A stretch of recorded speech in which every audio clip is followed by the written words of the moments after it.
Welcome to Ask Me How I Know, multifamily real estate investing stories of struggle to success, where each week unscripted interviews with guests bring a fresh perspective to problem solving in the multifamily niche, as well as feed your mindset. Success stories are great, but everyone knows the important part of the story, the part between the struggles of starting and arriving, and it often gets left out. Ask Me How I Know is like the back house of a restaurant. Pass through the prim and proper front of the house and join us in the harmonious chaos of the back of the house where honest, unscripted conversations take place and transformation happens. In life and investing, there are no shortages of wild scenarios, so no matter where you are in your investment journey, this podcast is for you. There is no pomp and fanfare here, just endless opportunity to build your investing and mindset playbooks. This is your retreat to breathe, build, and laugh. Welcome to Ask Me How I Know. I'm Julie Holly, and I'm happy you're here.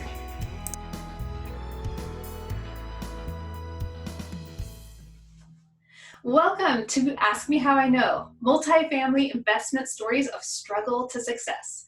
Yes, you and I both know that you cannot journey long in this investment world, well, in life in general, without facing some grit and some friction that is really uncomfortable and going to push you. And in order to combat that, we here at Ask Me How I Know take the time to interview people and find out what did they do when they went through that situation. Because more than likely, you've been through it or you're going to go through it. And listening to people who've been there, done that successfully, definitely going to help you out. But we also know that having a clear mind before we ever go down this path is really imperative to success. And so every week, we just take a little bit of time to focus on our mindset. So here we go. Let's just jump right into weightlifting. You notice I've got some big muscles now. I have been working out. It's been part of my morning ritual for a very long time. And I actually added weights to my routine. That really felt foreign. I was really comfortable being up on a bike in a room all by myself. And that was really great.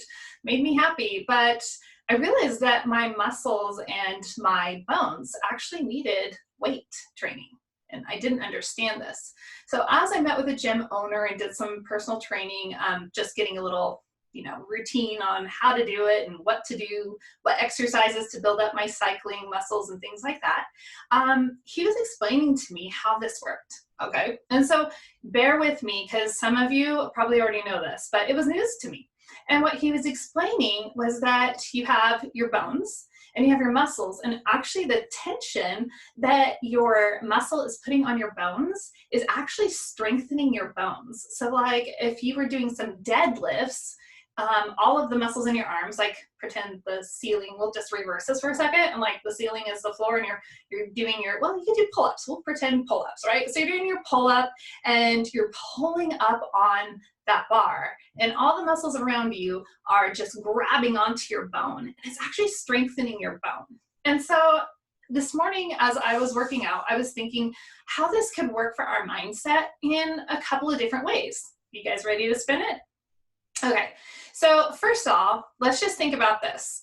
Some of these guys at the gym, and I just try to avoid busy times and just go there and do my own little quiet thing. But some of these guys are lifting like a ton of weight, and they're doing these deadlifts and these shoulder shrug things that with all this weight, I just can't even imagine. So all that to say, I'm gonna make fun of myself. I won't make fun of the strong guys. I put on some weight and I was doing some bench presses with some free weights, and this is several months back, and I thought I'm really gonna get into this. I'm gonna push myself today, and I added like 10 pounds. No, it probably was just as ridiculous as that. I'm getting up there though. Anyhow, it was too much for me, and I had to tilt it and let some of the weight drop off, because I was back there kind of by myself. And yeah, don't go ahead, criticize in the comments, shame me on that if you're over watching this on the video. But anyhow, I did the right thing. I dropped the weight and I needed to do that. So my question to you, what weight do you need to drop? What is holding you back? See, you have this in you. You have You're watching this because you know you have something in you that you want to do and that you are capable of doing, and yet you're not. You're making excuses, or you're letting all these other weights just stack up on you instead of saying, you know what, I'm going to go out there and I'm going to conquer this and I'm going to kick butt and I'm just going to drop. What do you need to drop off the plate? So over the last year, I have really spent a lot of time evaluating, like, what is on my plate? What is holding me back from what I believe my bigger calling is at this time in my life? And I should talk about calling another time, so I'll save that. But, drop a note somewhere on the podcast, on the YouTube, and let me know if you want to know more about calling, because I think that's a great topic. But more importantly for today, we just want to really focus right now on what weights are you carrying around? Do you need to be carrying those around? Can you drop some of that weight? Almost like the whole cut the rope situation. Okay, well, there's another way we could look at this, and that is maybe some of you need to put some resistance into your life. So I really love mountain biking. It's one of my favorite activities to do, and I live in a place that is just prime for mountain biking, and it is gorgeous terrain, and it is struggle. It is sheer struggle. And right now I'm training for my mountain bike season because I have goals set for that. And in order to do that, I have to make myself really uncomfortable, like excruciatingly uncomfortable on my trainer bike. And I'm adding all sorts of resistance because I've identified my weakness. When I could fly down the trail, that's super fun. I only crash every once in a while. But what happens as soon as I hit that uphill, I just like start slowing down. Then I have to get off and push. And I've determined that this season, I don't want to get off and push. There are going to be times where I'm going to have to get off and push. That's just the nature of the terrain that I ride.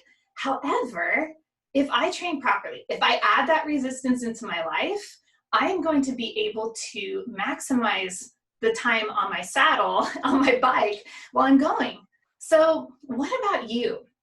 What is it that you need to add into your life to make you better, to make you more compatible for what your calling is or your vision? What is your life vision, and how are you preparing for that?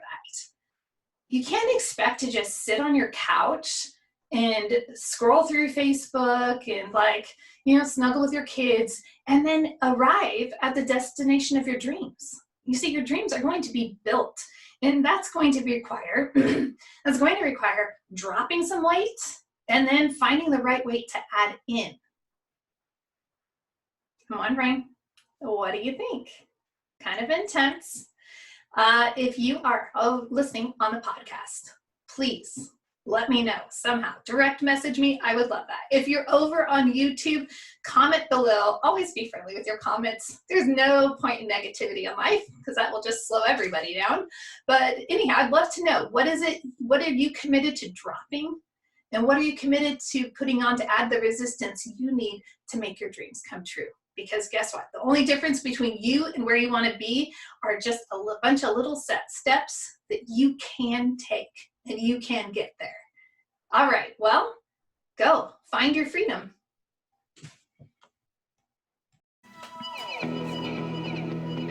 Thanks so much for joining me for another episode of Ask Me How I Know.